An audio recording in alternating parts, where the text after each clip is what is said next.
Welcome to Beards and Buckets. My name is Teebs, I'm Mike. and we're in a little bit different circumstances this time because we have some conflicting, busy schedules. So we figured why not hop in the DC call and just bang out all the wonderful playoff action that's been happening. You know, like Cousine would say, you need a fucking DC.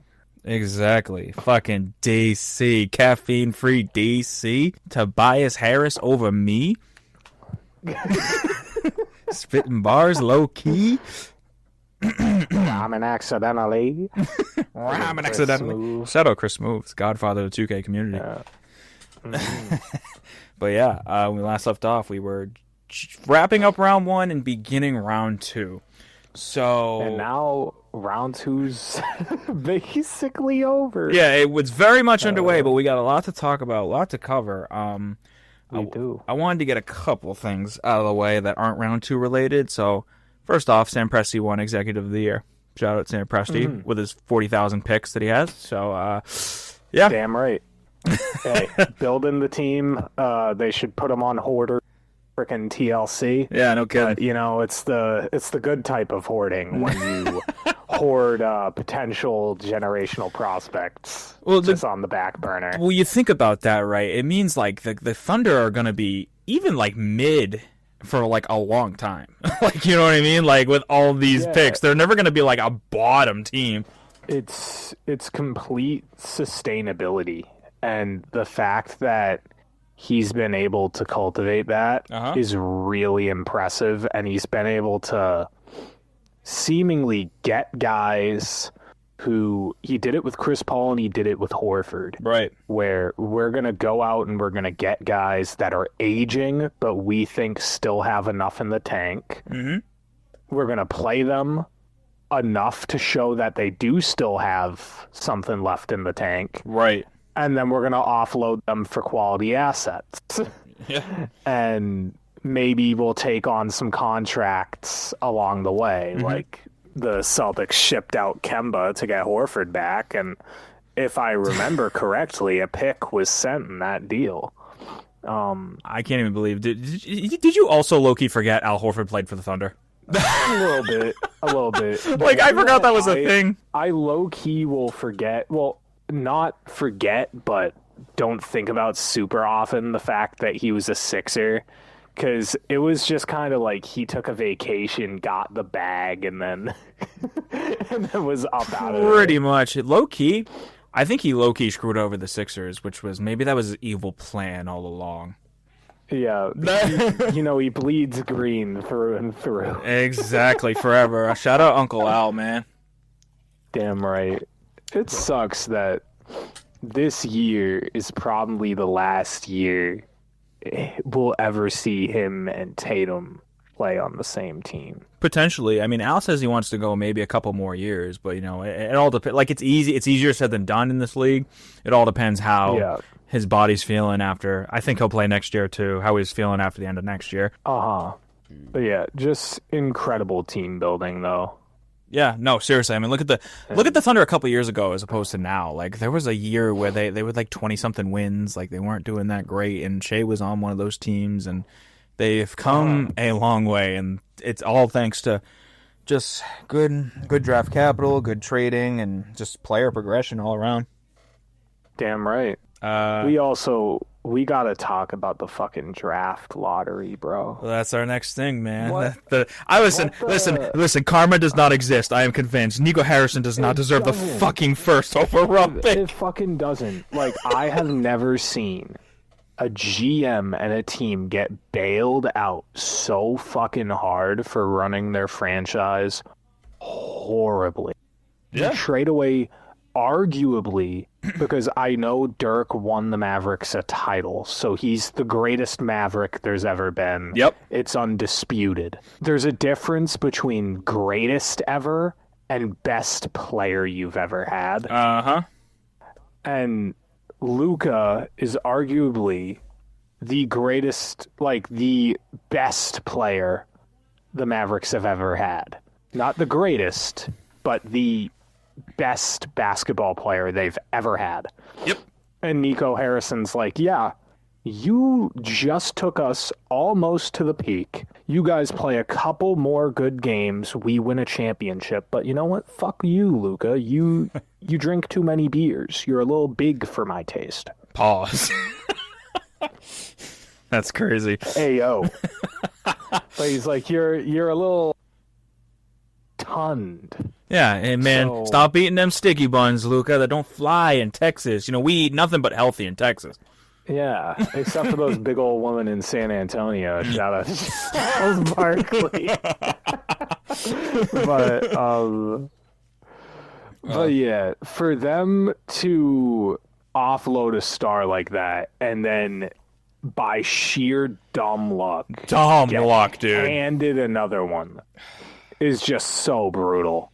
Fucking. And I don't know if you've seen Kenny Beecham, any of his stuff recently, but he went on the rant about how the Bulls lost the coin flip that would have given them the odds the Mavericks had. Yep. And so he's feeling some type of way right now. Yeah, he's poor Kenny, man. It's tough being a Bulls fan nowadays.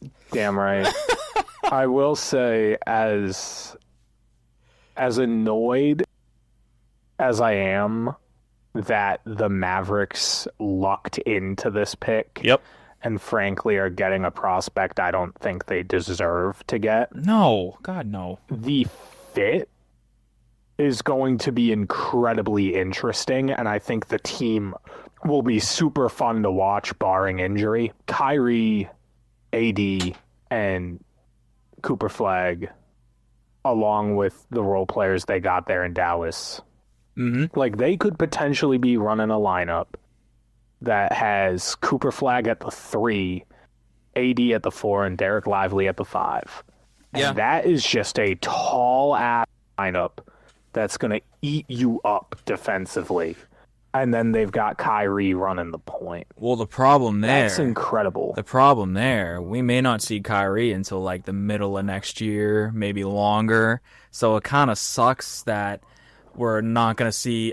you can't call it a big three. He's going to be a rookie, you know what I mean? But like this three-player machine in an older Kyrie and AD, and then you got a rookie with a lot of promise like Cooper Flagg. We're not going to see that for a while, but I think it's a blessing in disguise, and where Cooper is going to get a ton more touches without Kyrie on the team.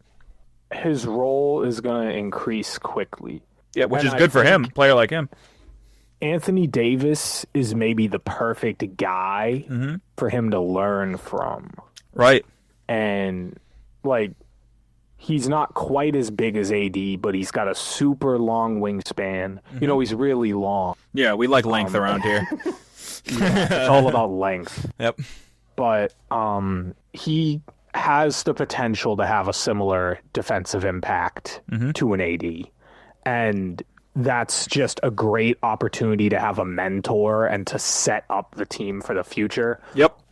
All of this is assuming the Mavericks hold on to the pick. I don't know if they want to be in the Giannis sweepstakes. I don't know what they'd give outside of the number 1 pick, frankly. But also, if I'm Milwaukee, I wouldn't necessarily be opposed to taking the number 1 pick and then a couple of back of the bench guys. I know it's Giannis, but if you really think Cooper Flagg is this generational prospect, like this clear top of the class, all NBA potential guy that a lot of analysts are saying he is. And I mean, he dominated the college game. He was very impressive. If he really is that profile of player to you, then it's almost worth Giannis. Giannis is still incredible, but he probably has a couple years left in his prime. He's expressed that he wants to be gone. You might as well get the youngest possible asset you can. Oh yeah, absolutely. If you're in Milwaukee, you're not winning anytime soon. So go get the guy that's gonna be the future to build around. All-star, all-NBA future player. Yeah. I mean, Cooper Flagg would no question be that guy. And like, I really like what I've seen from him in his highlights and in 2K, you know, because 2K is realistic, as we know. But yeah, fucking. It's funny. I actually, just for the hell of it, shout out to the C's big win today. But I simmed just for the fuck of it to see if the Celtics would win Game 5. So I jumped into like a playoff sim, and it was loaded in everything, and JB had 47 and we won. I was like, damn, bro. If this actually, I don't know what he actually ended up finishing with. He had a really good game, but like, was it 47 fucking points? Because like, hey, shout out him and shout out White. Brown White duo. So the final score 27-102 Celtics. Yep. That's absurd. Brown ended up with 26. 26. Yeah, even that's a really good game. That's a great response from him. And Derek White also had a really good game too. But we'll get into that more. Yeah. Because the first series I had up was actually the quickest series, which was, man, hey, shout out both of us. We both took the Pacers, and Pacers won 4-1. So yeah, it feels pretty damn good. It's funny too. We were talking about like, this is what we think is going to happen is the Pacers are going to win the series. What we know is going to happen is the Cavs are going to win the series. But our hopes were right. So yeah, I mean, I'm not going to lie. We were looking at that series through green-tinted glasses. We wanted the best thing that the Celtics could potentially be facing looking at that series. But it's also... And we did also have the benefit of having watched Game 1 at that point, I believe. The Pacers are just one of those teams that they don't lay down for anyone. You have to beat the Pacers. No, you will not beat themselves. You have to play a complete basketball game, and it's just there's not a lot of room for error against this team, which is, I'm going to quote you and what you said for the Pacers-Bucks series. You said, I can't look past the Pacers as an offensive unit, or just a unit in general, but like, and I totally see that now from what I've seen in this playoff run. It's just, what game was it here? I have it written down. Freaking Game 3, where they won 129-109. They scored 80 in the first half. I had this game on. I was like, 80 fucking points. Just get on a bus and go home. Like, what the hell? Dude, they don't fucking stop. No. And they're so efficient, and it feels like they never have an off night offensively. Yeah. They're really impressive. And especially when Tyrese scores, they're really impressive. Mm-hmm. If he's not scoring at an all-star level, he's not getting you the 20, they're beatable. Very. If he is, then there's literally nothing you can do to stop their offense. You just have to hope that you can outgun them in a game like that. Unfortunately for the Cavs, they had some tough injury luck. Again, they missed some of their star players, and Garland came back, and he wasn't quite the same. But I mean, dude, like that. Well, look at game. Let's look at Game 2 as an example. Pacers won 120-119. This is the game Tyrese had that game winner, and it was 119-112 with like 15 seconds left. Like, I understand. That shit was so cold. We had a stream cutout incident. Yep. Again. Yeah, well, that game, they didn't have Mobley, Garland, or Hunter, and Donovan Mitchell gave you 48, and you're up 7 with 57 seconds left, and you can't close it out. Like, I understand the Pacers are a great team, but that's just unacceptable to me. Like, it's crazy. Yeah, I mean, the Cavs and the Thunder, to me, to an extent, I think the Thunder will end up potentially winning the finals now, but they had an air to me of, this team is great, but they don't have the experience in these deep playoff runs yet. Yep. I didn't expect the Cavs to falter against the Pacers. Well, I guess I kind of did. We had a hunch. We both kind of did. Yeah. We had a hunch, but I didn't, as much of a hunch as I had, I didn't necessarily think for certain it was going to happen. Right. I just had that feeling. I expected it more so against the Celtics than the Pacers. It just further proves that regular season records, when you get to the playoffs, don't mean a damn thing anymore. Yeah. You need to have the continuity. Yep. You need to have the group experience of being in the playoffs together. Yep. And the Cavs technically had that, but they didn't have it playing at the level that they were playing at this year. We'll see what they end up doing roster-wise, if anything. There is like a tad bit of redundancy with Mitchell. There's a tad bit of redundancy with and Allen, although they all seem to make it work. I've been seeing the comparison of, the 2015 Hawks, or whatever the year was with the Hawks when they had the 4 All-Stars. Yeah. And they had Al. That was 2015. Al, Korver, Teague. It was 2015. Listen, nobody, just throwing this out there, nobody understands how good that Hawks team was. It's just unfortunate for them that they played in the same conference as a historical Cavs team. That's very unfortunate for them. It's unfortunate for anyone in the 2010 that had to play against prime LeBron. Different breed. The only team it wasn't unfortunate for was freaking Monstars Warriors with Kevin Durant plus a 73-9 roster. It's like, okay, if you assemble the Justice League of basketball, you can beat LeBron. But it's like, without literally arguably the greatest basketball team ever, you couldn't beat LeBron. Unless you're the San Antonio Spurs, but that's a different story. Yeah, right. I do think the Cavs, like, this is going back to my point with that comparison, I think the Cavs this year are a better team than that Hawks team was. I agree. I just think I think if they didn't have the injuries in this series, it would have looked a lot more competitive. They may still have lost. Yeah.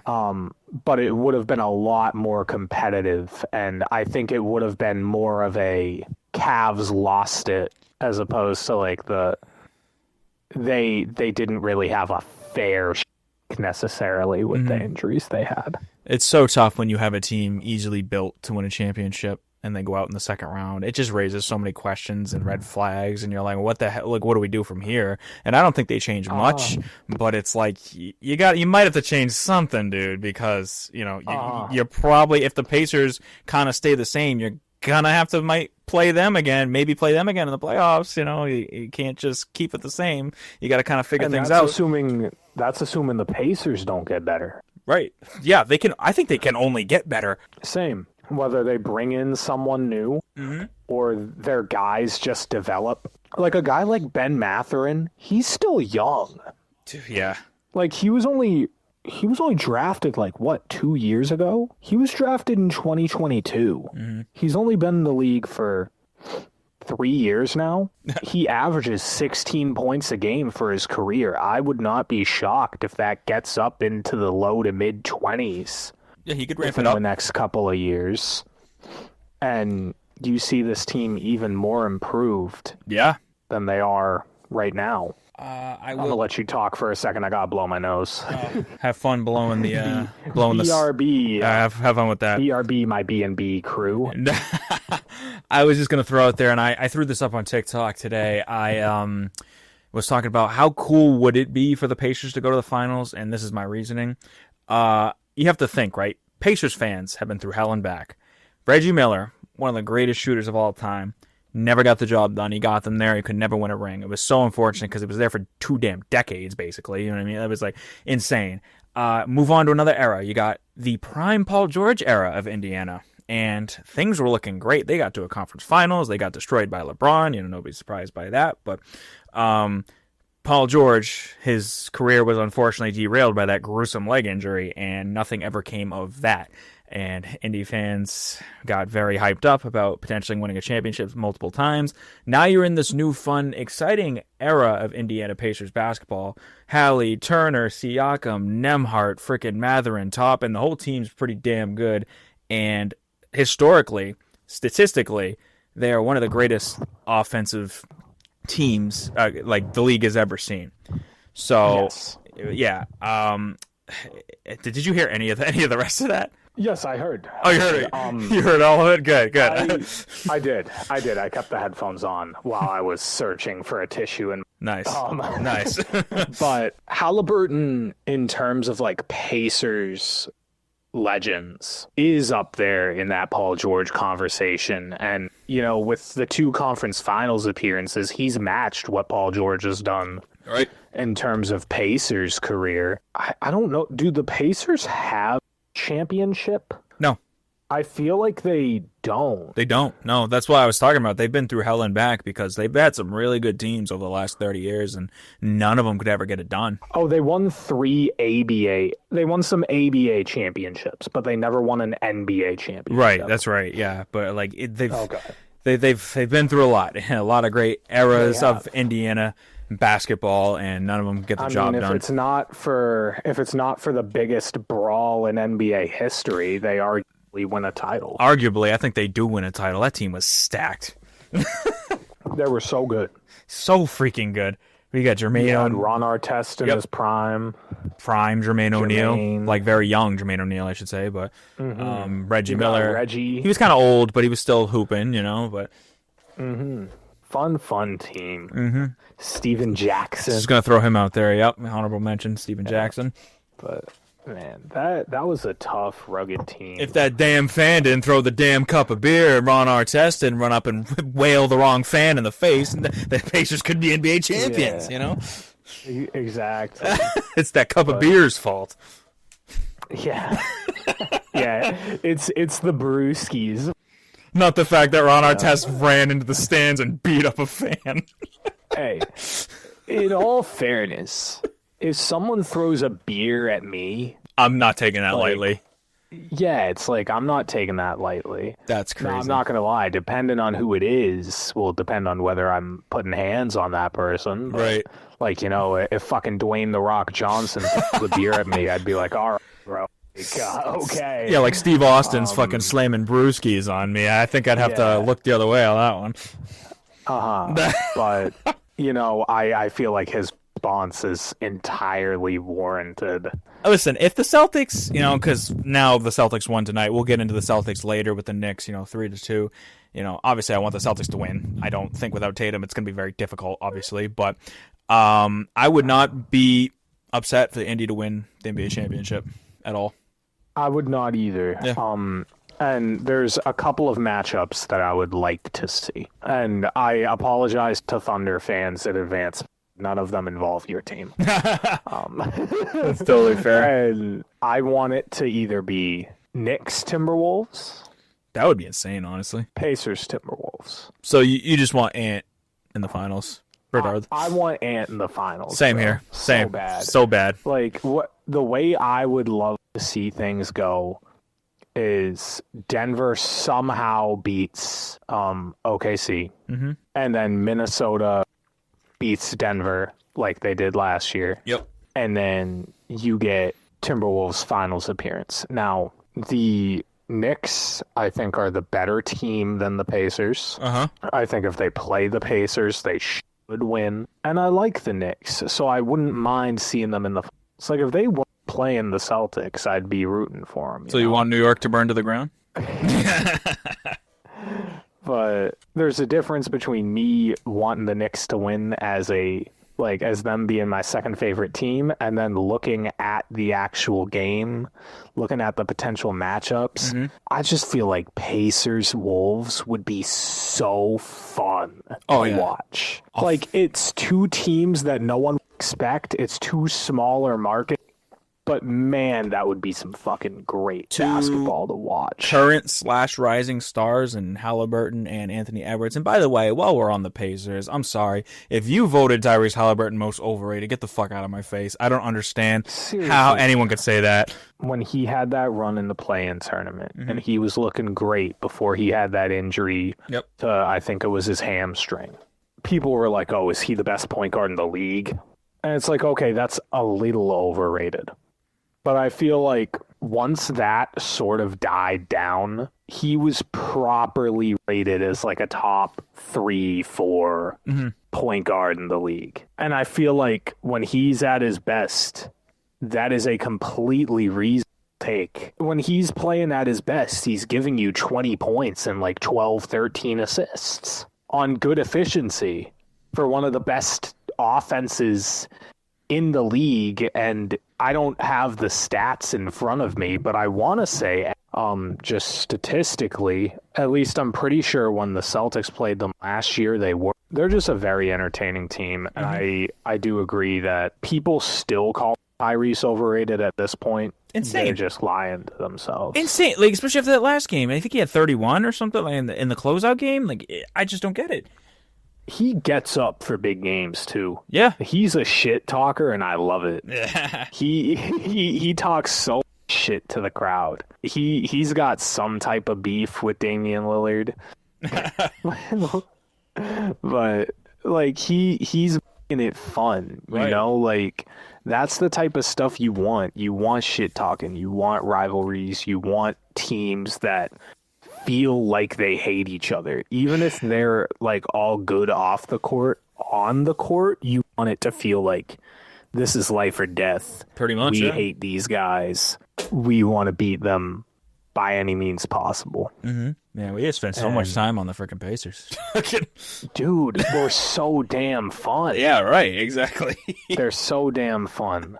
I mean, I guess if we want to get to the depressing part now, we can talk about the Celtics. No, I'll save that for later. I'll save the crying for later. But anyway, for later. Are we going Warriors? Yeah, we got Warriors Wolves up next on the list here, and that game's currently going. Oh yeah, I got it on right next to me. It's game 5, right? Game 5, T-Wolves up 3-1, trying to close it out. I think they should. I also think they should. Mm-hmm. Without Curry, it's sort of just a foregone conclusion to me. Yeah, pretty much. That's how I feel. It's not like the Celtics, where the Celtics have so many good role players that even without Tatum, the Warriors just don't have that depth. Mm-hmm, exactly. And Jimmy Butler's a great number 2 at this point, but number 1 is kind of a stretch for him now.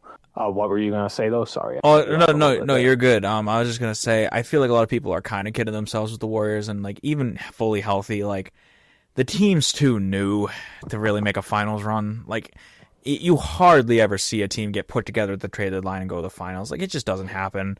You know, I think having this run together has been great for them, and I think next year they're going to raise hell. But people who are saying like, "Oh, Warriors could go to the finals," and obviously, yeah, they could. I just don't think they have the games under their belt together yet to do that. Well, that, and I just looking objectively at their team, they really just don't have the depth necessary to make a run like that. No, they have an odd depth chart. Yeah, like they could, but they'd really need Steph and Jimmy to backpack them to that finals. They'd struggle. I think if you got to the finals, and when you're digging into the bench, I think it would be tough for them. They're a piece or two away, in my opinion. And like they could make a finals. They could prove me wrong, but like I just don't. Well, without Steph, I see a world where that's especially not without Steph. But like at full strength, they could, but I don't think they ever would. And they're a team that Giannis is their dream guy, but then it's like if you go ahead and get Giannis, you mean to tell me you're going to put Giannis, Jimmy Butler, and Draymond on the court at the same time and expect that spacing to work? Oh, God, dude. Can you imagine? Like, come on. It's like that, as talented as they are, like, you'd probably be moving on from Jimmy Butler at that point, and you'd have to, like, you'd have to offload the rest of your pieces, try and get a third star. Yeah. To put with Giannis and Steph. Oh, I'm updating real quick our playoff prediction standings because we both picked Pacers. So now I'm 8-1, and you're 7-2, and we got 3 more series we're waiting the results of. So I mean, we're about to be 8-2 and 7 or 9-1 and 8-2. Assuming the Timberwolves close this out at home, which they should. So I don't know. This series has been just Curry getting hurt in that first game in the second quarter. It wasn't the series we thought it was going to be, unfortunately, and that's the unfortunate world of injuries, and honestly, I mean, like Pat Spencer, like good player. I'm sorry, God bless him. He shouldn't be on a court in the playoffs. Pat Spencer looks like a porn star. You can't convince me otherwise. I'm sorry. Look at the dude. Look at the freaking mustache. I'm watching him right now. I mean, he is a former Lex, bro. got love for lacrosse. Holy never had it. Did you wait? Are you watching the game? But I got love for lacrosse. He just bricked a 3. No, did you see the arch on that fucking 3? That's what I'm saying. He rainbowed that bitch and it just clanked right off. That's fucking crazy, dude. Fucking, he's got more arch in his shot than he does at a fucking shoot. That's a crazy statement. But anyways, I don't know where that came from. Dude. Not P-Star Pat. Dude, that's a great name. Great nickname. I mean, he wears it. What number does he wear? 61, dude. That's such an ugly number. Yeah. Like, I think, I'm pretty sure it's not technically banned, but the number 69 in the end, soft ban. Dude, you literally just read my mind, because that's what I was going to say, because I was playing 2K, and you can't make a guy 69 anymore. I'm like, did they ban it league-wide? Like, really? I think it technically, it is, but it's not written in the rules, because Dennis Rodman requested to wear it. Yeah, of course he did. Yeah, when he went to Dallas, he requested to, and they didn't let him. Oh, crazy! Come on. Well, so yeah, not too much. Like I said, this series has been very one-sided, and I don't think there's much to discuss. Like, Timberwolves are probably just going to win.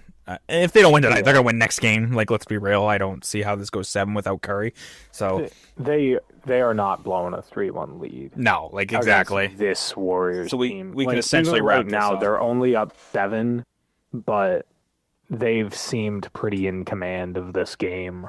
But, while we're on the subject of injuries, oh, God, we got to the Celtics. Okay, well, no Jayson Tatum for a year and a half, probably, so. Yeah, trades are coming. It's been confirmed. It's like Shams has mentioned it. Mm-hmm. We can't afford this team anymore. No, we can't. And it's like, who's on the chopping block and who isn't? I think that the chopping block is, KP and Drew, obviously, and I wouldn't be shocked if the chopping block is anybody not named Jayson Tatum. Even Jaylen Brown? For the right price. For the right price, yeah. Because we've talked about Jaylen Brown trades before. One of them was a Kevin Durant trade, and that one made me sick. I'm so glad we didn't do that.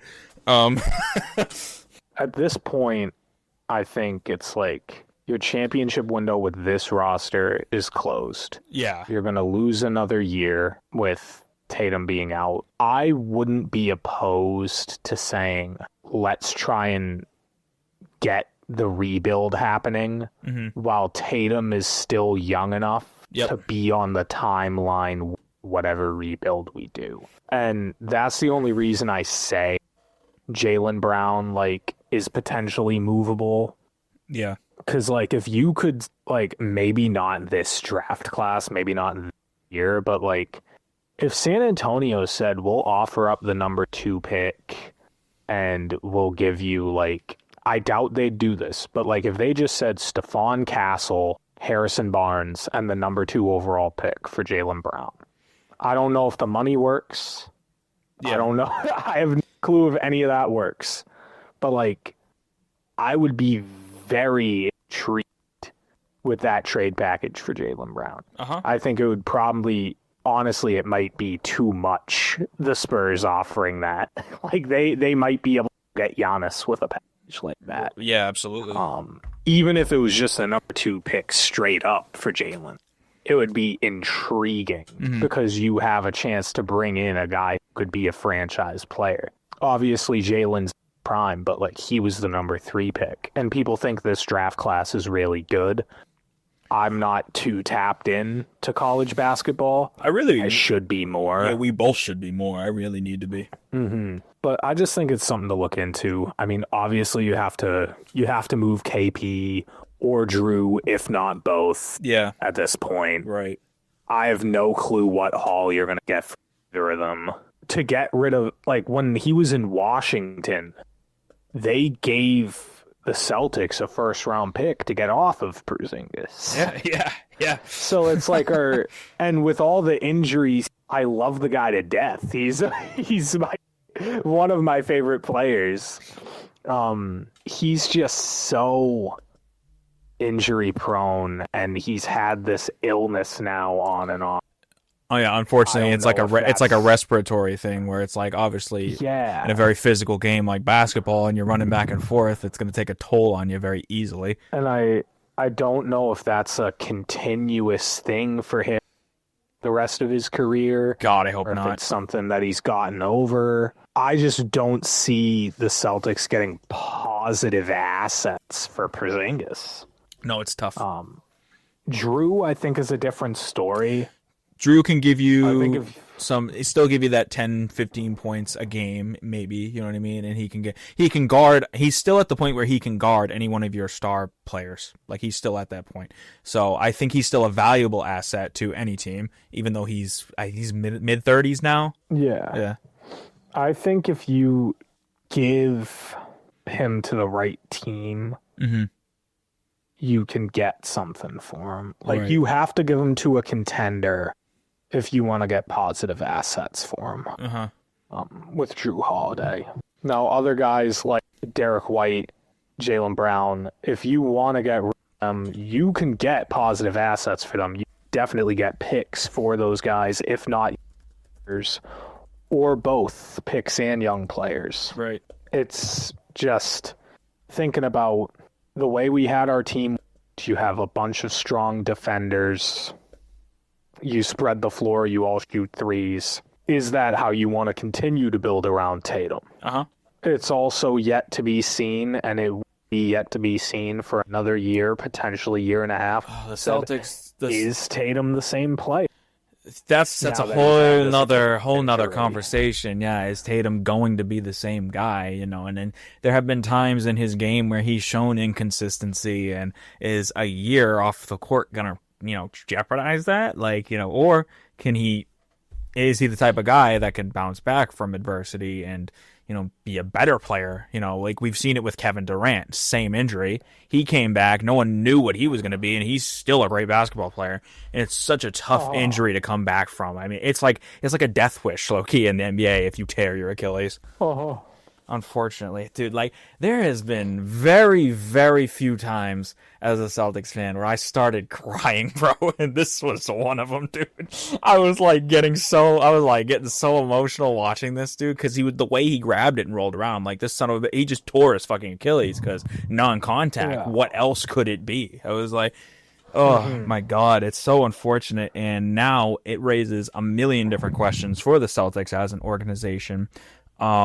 It's like, do we make the necessary moves, and do we still try to compete a whole ton, which I think they will, or do we roll the dice and try to put the right group around a guy who may or may not be the same player when he gets back? So it's like, it raises a lot of questions. Because if Tatum wasn't hurt, the obvious answer would be, let's retool. Let's see what we can get for the guys we have to give up. Yep. Word on the street was that we were going to try and get Durant. As a Celtics fan, and no. If Tatum wasn't injured, it would be an obvious retool. You try and figure out what you can put together to get one other star to put next to him and Jay. Yep. And you try and get another championship out of this team. Unfortunately, with the injury, I feel like the championship window is very close to closed, if not closed. Yeah, totally. I agree with that. I was going to say, I think we're reliving a Kevin Garnett situation. That's how I feel. Where you had KG, Pierce, and Allen. You had a team that was way too good to only win one ring. And if Kevin Garnett doesn't go down in the playoffs the following year, you definitely most likely win back-to-back. And it's unfortunate we're kind of reliving that nightmare, because that team should have won back-to-back, and this team certainly can win back-to-back, fully healthy with Tatum. Yeah. You want to know what? You want to know why he got hurt? Who? He impersonated KG. Don't you fucking... we can't put this on the internet now, because people are going to believe that. After the title, he did the KG impression. We did it. He yelled like KG, and now we got hurt like KG. Dude, man, this episode's junk now because people are going to hear that and believe it. Fucking dude, I will never. I don't give a shit if I'm a Celtics fan or not. I will never understand the Jayson Tatum hate. I will never get it. I'll never get it. I'm not gonna lie though. Like there was a post about his injury, and someone's like, "Man, this guy really can't do anything original," and it's the picture. ballers. In the wheelchair. Yeah. I saw that one. Fucking Insane. I'm just like, come on. This dude just lost a year of his carear. That's so diabolical. A year is a long time in the NBA, dude. I mean, like, any player. Even look at Lonzo, dude. Like, fucking, it sucks to see anyone go down. Like, imagine not doing your job for a year. You think you'd still be as efficient at it when you got back? Probably not. No matter what it is. Yeah, nah. Definitely not. Like, insane. Lonzo Ball, now that I have him on my mind, he got an endorsement deal with Buzzball. So good for him. Good job, Lonzo. I've been seeing those ads, but they're selling like giant ass Buzzballs. So tempted to pick one of those up. You know, they're not sponsored or we're not sponsored by them. If they want to sponsor, go ahead. But I don't know if they, yeah. Let's go. We'll send them this. Hopefully they hear this. Yeah, by the time we sponsorships, Buzzball, I expect you to hit us up. Hit us up. You know, hit our line. You know, talk to our people. Our people are us, but you know, talk to our people. Yeah. Yeah, our people. Oh man. I was gonna to wrap up the Celtics Knicks. Celtics just won by 25 without Tatum, and that definitely raises the question. And obviously we both know the answer to this. Can the Celtics, for one, win this series without Tatum? And two, can they even get to the finals and make a finals without Tatum? And I think it's a valid thing to talk about because, again, they just won by 25 after losing Tatum to a gruesome injury. So it speaks volumes to the depth as a team. The way I look at it, can they? Yeah. Yes. Yeah. Do I have any confidence they will? No. I'd probably go like 25, 75, 30, 70 if I was going to like percentage it out in terms of confidence. I'm in that ballpark, but probably a little less. I'm saying like they got a 20% chance. It makes sense. Of making a finals. Let's take that a step further. Now, let's say they do make the finals somehow, right? Do they beat the Thunder, Timberwolves, or Nuggets? No. Exactly. So even getting there is it's gonna be tough. Realistically, if they somehow get this through this series with the Knicks, I don't even think they beat the Pacers. No, I could totally see the Pacers making the finals, and now hey, we can get revenge for last year. We can go, well, our team wasn't fully healthy, you know, that's why you guys made the finals. Yeah. Yeah, all the people giving the Celtics shit trying to put an asterisk on the title. The Mickey Mouse ring. Like, shut the fuck up, dude. It's like they just arguably lost the title because of injuries. Mm-hmm. So, hey, it evens out, you know? Exactly. I mean, tonight... Rough time in Beantown.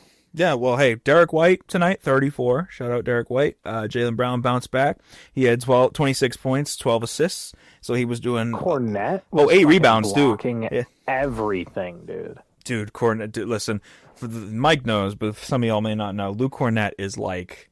just that guy for me. Like, everyone has that weird favorite player. Mine is Luke Kornet, and I never can explain it. He is just like the textbook backup center, and he's like perfect, dude. He does everything right. Explain it. It just feels right. It just feels right with Luke Kornet, dude. The corn star. It just feels right. 7 blocks tonight.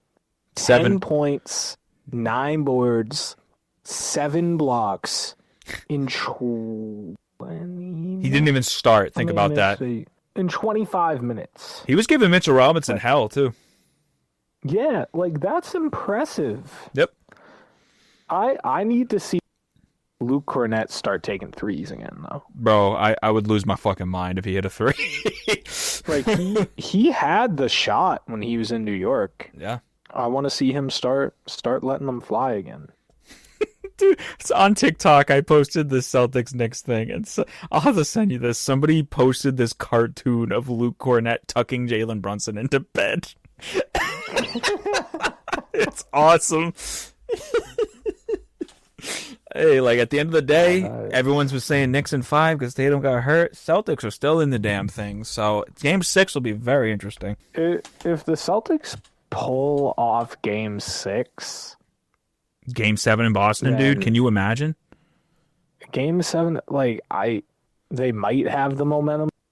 It just feels like without Tatum, man, it feels over, but it's like... But, like, now it doesn't feel as over, because... If we just won this game by, 3, I'd be like, okay, this shit's wraps. Like, dude, we struggled to beat them this game. We beat them by fucking 25. Yeah, and I mean, the Celtics played great tonight, but I also don't know how... I love how, the second half of this is just turned into the Celtics podcast. It's fucking hilarious. Why don't we just make a Celtics podcast? Like, damn. But, I wonder how much of this is the Celtics playing well, which obviously you want to give them their credit. Yeah. But how much of it is the Knicks just not showing up, knowing their star player just got hurt. Uh-huh. We have 3 cracks at this. Yep. And just not taking it as seriously as to take it. I will say for the Celtics to win the series, they got to do that 2 more times. Yeah, no, and not out of the realm of possibility, but I will say in this game, the Celtics definitely had the whistle on their side a little bit. I think the Knicks got in a ton of foul trouble. In the third quarter, Brunson had 5, Cat had 4, someone else on the Knicks had 4, might have been Josh Hart, I think, who, by the way, he had 24. He had a pretty solid game for them. He's the only reason they had a bleeding face for a little bit. Courtesy of Luke Kornet. Yeah, shout out Luke, man. But yeah, the foul trouble definitely hurt the Knicks a lot, and that, made them not want to play defense as hard because they didn't want to pick up any more fouls. Cat, I already have 4 fouls. But anyways, fucking, oh my god, oh my god, oh my god, foul! That's my favorite. But yeah, the foul trouble hurt them, and listen, Game 6. I will say the fake Garden will be rocking because TD's the real Garden, as we know. It's gonna be crazy. It's gonna be crazy to watch Game 6. Yep. Looking forward to it. I mean, I think the Celtics I don't think we're gonna roll over and play dead for sure. So I would agree. If they win that game, we're gonna be talking about an interesting Game 7. So for damn sure. Well, for damn sure. I'll bring us into what I think we both definitely saw this coming, what would be the best series of round 2, which is the Thunder and the Nuggets, and we've gotten exactly what we pictured with the 3-2, back and forth between the two teams, and I still don't think it's out of the realm of possibility the Nuggets win this series, because I do see them going back to Denver and winning, and we get a winner-take-all Game 7. So, just to remind everybody too, real quick, is that I pick the Nuggets and you pick the Thunder. So this is the only one in round 2 where we had differing opinions. But it's very concerning to me that Jokic is playing at all-time great level, and they're still losing games. Yeah, they're in danger of losing the series. Dude gives you 44, 12. 8, you should not be losing that game. I know it's the Thunder. I know they're a great team. I know the supporting cast around Jokic has kind of been spotty this year. Yep. But if he's given you that much and you can't get the job done, it's not a great outlook for the series, in my opinion. I think this is going 7. I think it deserves to go 7 and a winner take all. And I have a small theory that we have to remember.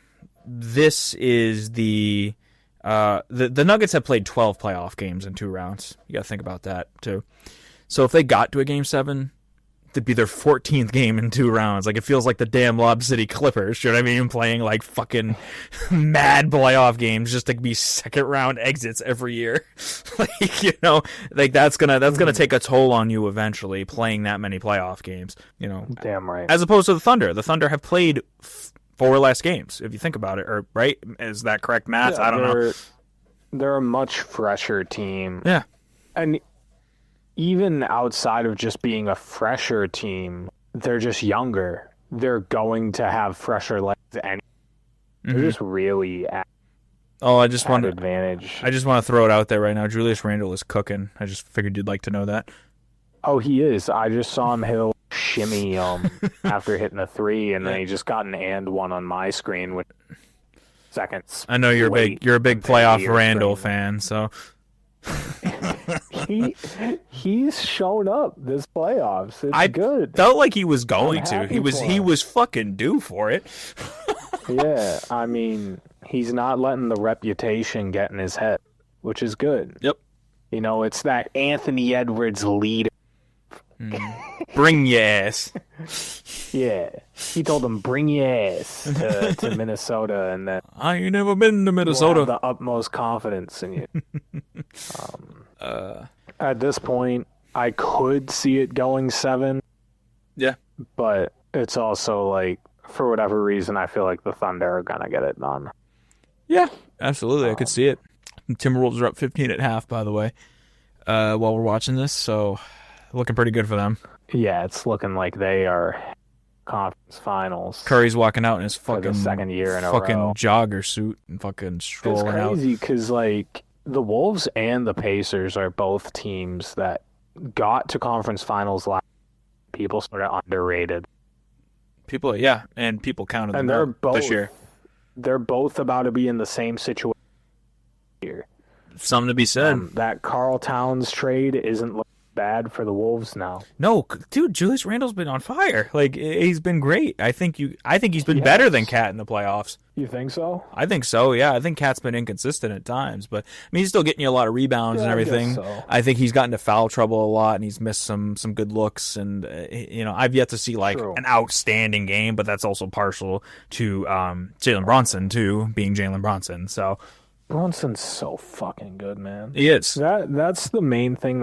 The Celtics don't have an answer for him, and that would have been my Cleveland too as a Celtics fan.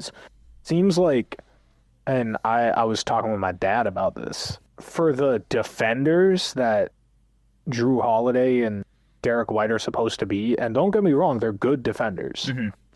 And I understand these are top guards in the league, but you have the reputation as being two of the best defensive guards in the league. Yep. And you have for Jalen Brunson, for Donovan Mitchell, it feels like they just cook the Celtics every single time.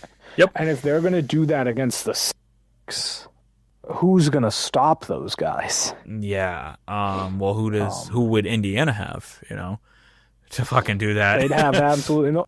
The only thing, though, getting a shootout with Indiana, that's a tough proposition. That's the thing. And they have a good defense too, don't get me wrong. Like, they aren't a bad defense by any means. I would say they're one of the better defenses since either the All-Star break or since the playoffs started. It's one of the two. Right. But they're a solid defense. It'll be very interesting to see where these playoffs go. In recent memory, this is the most fun I've had watching the playoffs. I'll be honest. Like, we've had some of the best games in series of matches. The NBA has come such a long way in terms of talent and just overall just fun and excitement in these games, and it's incredible where the league is, because I think I've mentioned before 29. I'll go to game 2 where the Thunder put up 149 points as an example. We weren't seeing 150 bombs fucking 20 years ago. Like, the league's just become incredible. Oh, it's because they're hooking up so many threes. Yeah, the old heads. Back in my day, Jordan only took 1 3 every 2 years. Okay.